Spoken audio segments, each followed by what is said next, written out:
All right, so today we're gonna dive deep into the monk who sold his Ferrari.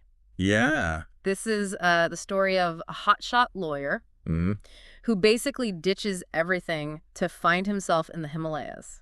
exactly. Yeah, A great story for anyone who's feeling a bit lost or unfulfilled. totally. And we're gonna kind of unpack the key principles from this book Yeah. to see what we can all kind of learn from Julian Mantle's radical transformation. That's good to me. So Robin Sharma, the author, he paints this picture of Julian at his breaking point. Oh, yeah. So imagine you're in a packed courtroom, high-stakes trials going on, Mm-hmm. and bam, the star lawyer collapses Oh, wow. from just pure burnout. Talk about a wake-up call, huh? Yeah. It really makes you think about, that whole idea that success, outward success equals happiness or inner peace. Yeah, outward success doesn't necessarily equal inner fulfillment. Right, exactly. Yeah. Julian had all the money, the status, the fancy car, the suits, He had it all. but it clearly wasn't enough. So it makes you wonder, right? What was missing? What was missing? And that's where his journey kind of kicks off. Mm-hmm. He sells everything he owns Wow. and takes off to India. Can you imagine the whispers going around the law firm? Oh my gosh, I know. Like, what is he doing? I Yeah. can't even imagine. What is he thinking? Yeah. It takes some serious guts to leave behind that comfortable life, you Oh, know? absolutely. It speaks to that potential for change that I think is within all of us. Yeah. That sometimes you need to take that leap of faith to figure out what truly matters. And his leap of faith lands him in this hidden village Oh, yeah. called Savannah, Mhm. nestled in the Himalayas. Beautiful setting. Oh my gosh. The book describes these rose-covered huts and temples surrounded by, Stunning scenery. incredible mountain scenery. And he meets this group of people, the sages of Savannah, Mm-hmm. and they seem to just radiate youthfulness and vitality. It's like they've stumbled upon the fountain of youth. I know. It's like, what is their secret? Right. What are they doing? It's so interesting how Sharma uses Savannah as this kind of metaphor for the inner world, Oh, totally. that we all possess. Yeah. So just like the sages cultivate peace and purpose in this idyllic setting, Yeah. we can create our own inner sanctuary no matter where we are. It's about cultivating that inner peace. Exactly. All right. So now for the juicy part of the story. Okay. Let's get to it. The sages teach Julian 7 virtues, Okay. which he learns through this mystical fable. I love that part of the book. Me too. So these aren't some secret principles, only for monks in a remote village. No, no, no. They're these timeless ideas Mm-hmm. that I think anyone can use to lead a more fulfilling life. Absolutely. So let's kind of unpack that first one, mastering your mind. Okay. I love how the book describes Julian's initial skepticism. Right. He's this lawyer, trained in logic and reason. Mm-hmm. So the whole concept of mind power seems pretty out there to him at first. That's a big shift for him, for sure. Totally. And one of the techniques from the book that really stood out to me. Was opposition thinking. Oh, yes. That's a powerful one. Have you heard of this? Oh, absolutely. Yeah. Yeah. It's the idea that you basically replace a negative thought with a positive one Okay. immediately. So let's say you're stuck in traffic and you start to feel frustrated. Yeah. Instead of dwelling on that delay, you could shift your focus to the audiobook you're enjoying, Oh, yeah. or use the time to practice some mindfulness exercises. It's like training your mind to focus on the good stuff. Exactly. Like creating a mental filter for positivity. And that's something you could start doing today. Right now, this very moment. Yeah. But it's not all about positive thinking. No, it's much deeper than that. The book also talks about finding your purpose, or as the sages call it, your dharma. Yes, your dharma. So Julian has this realization that everyone has this unique calling, Mm-hmm. a reason for being here. Yeah, it's not necessarily tied to a specific job title or achievement. Right. It's something bigger than that. Exactly. It's Yeah. about what lights you up. What makes you come alive? Makes you feel like you're in the flow. Exactly. Yeah. So it begs the question, what's your dharma? What is your dharma? What legacy do you want to leave behind? I bet there are people listening right now who are like, Thinking hard about that. yeah, what is my dharma? Yeah. It's a powerful question.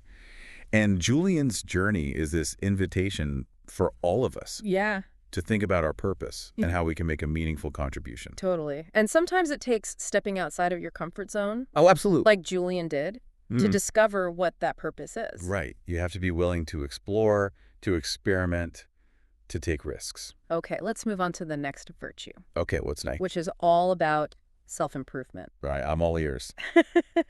So the book talks about this concept called Kaizen, Okay. which is this Japanese philosophy of continuous improvement through small, consistent actions. Small, consistent actions. So I love how this idea takes the pressure off of needing to make these huge changes overnight. Oh, absolutely. It's about those small daily efforts that add up over time. Right. Just like in the book when Julian takes on that push-up challenge. Whoa, yeah. One push up at a time. One push-up at a time. Eventually leading to these incredible results. Exactly. So what are those small tweaks you can make in your daily routine? And maybe it's meditating for a few minutes every day or reading for 20 minutes before bed. It's about building those positive habits Yes. that compound over time, like compound interest for personal growth. Oh, I love that analogy. Compound interest for personal growth. Right. Okay. And speaking of consistency, Yeah. there's also a virtue in the book about valuing your time. Ah, yes. The gold stopwatch. The gold stopwatch.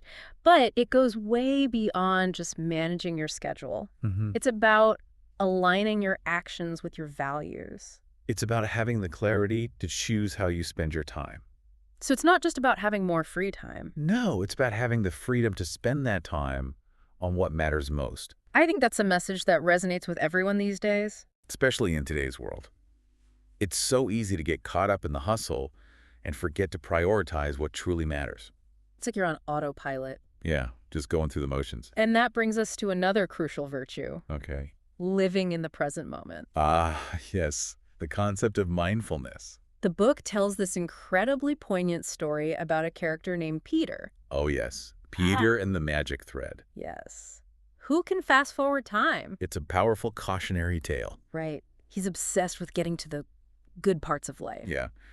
But he misses out on the beauty of the present moment. Right. So it's a reminder for all of us to savor the journey, appreciate the small things, be present. And we all get caught up in the what's next. Oh, absolutely. But it's those everyday moments that truly make up our lives. It's like that old saying, life is what happens when you're busy making other plans. Totally.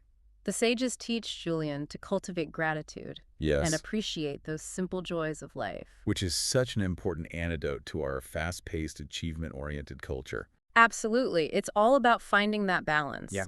between striving for your goals and appreciating the beauty of the present moment. Absolutely. That's where we'll leave it for part 1 of our deep dive into The Monk Who Sold His Ferrari. Great discussion. So much to think about already. I know, there's so much more to come.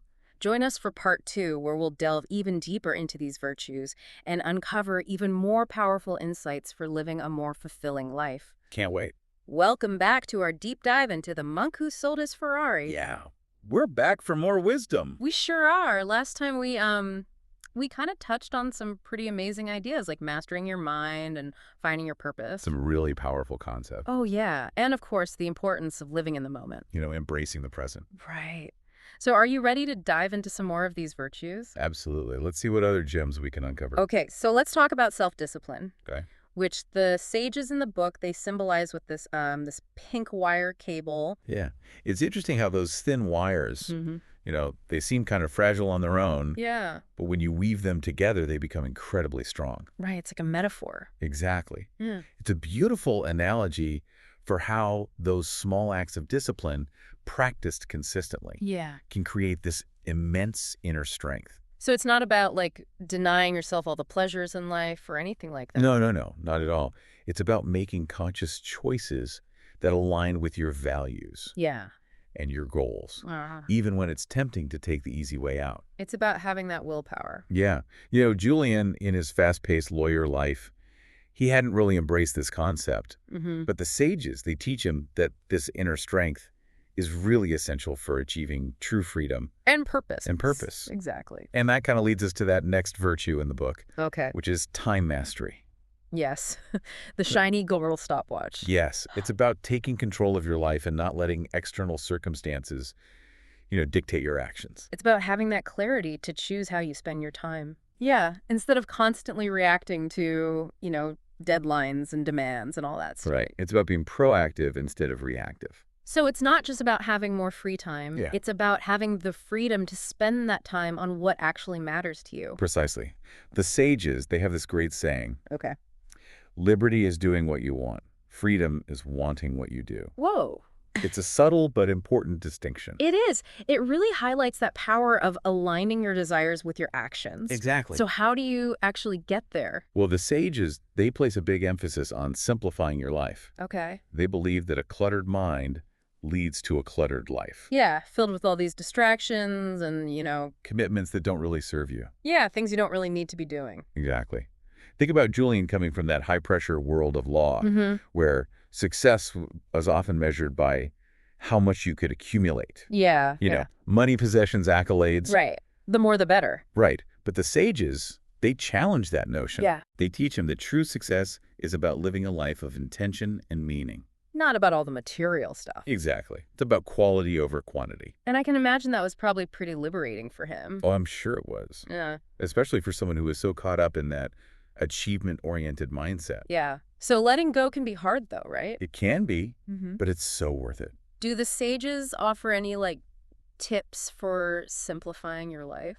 They do. They actually have this daily ritual Okay. where they reflect on their actions and identify areas where they can simplify and improve. So it's like taking a step back Yeah, and asking yourself, is this actually contributing to my well-being or my goals? exactly. Or is it just adding unnecessary stress and clutter? Right. It's so easy to get swept up in the busyness of life and kind of lose sight of what's important. Oh, absolutely. Yeah. It's like you're on autopilot just going through the motions. Yeah, instead of making those conscious choices. Right. About how you spend your time and energy. And that brings us to the next virtue, Okay. living with unbridled exhilaration. Yes.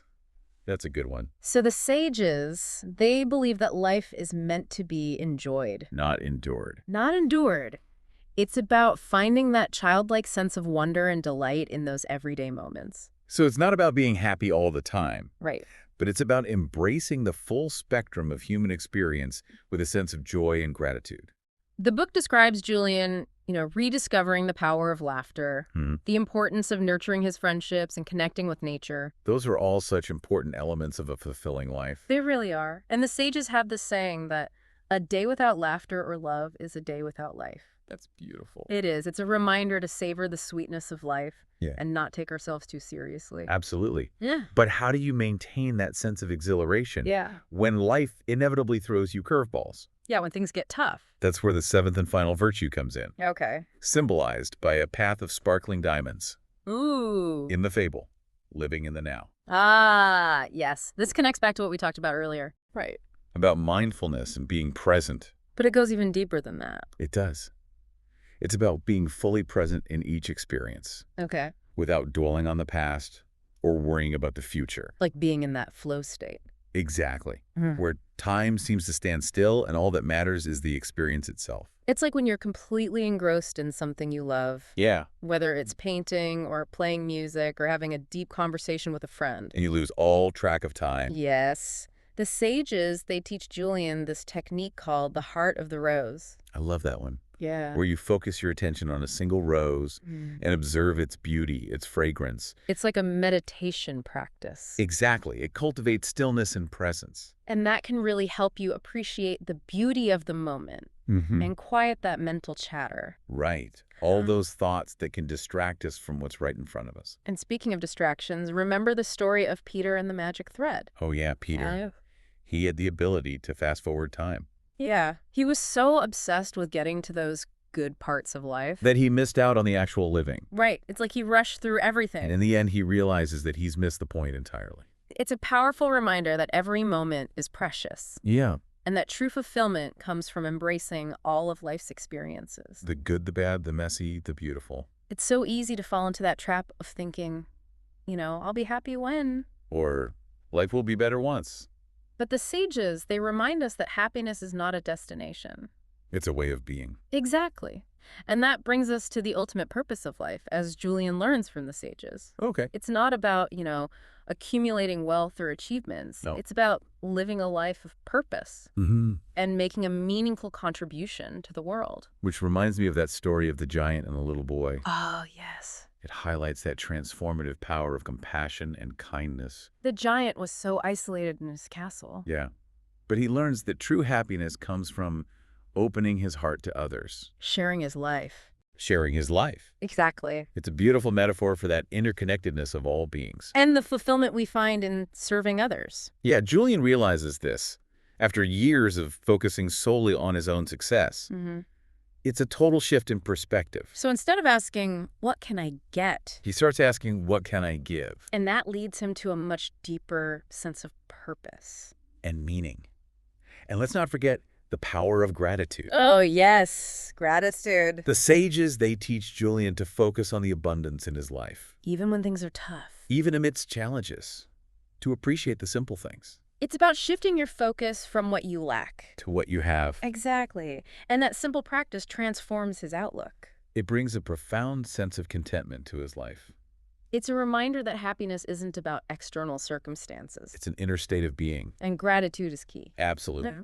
So to recap, we've now explored 6 of the 7 virtues. 6, down 1 to go. Mastering your mind, following your purpose, practicing Kaizen, Valuing your time. living in the now. And cultivating self-discipline. These virtues, they provide a powerful foundation for a life of meaning and fulfillment. As we've seen through Julian's transformation. Right.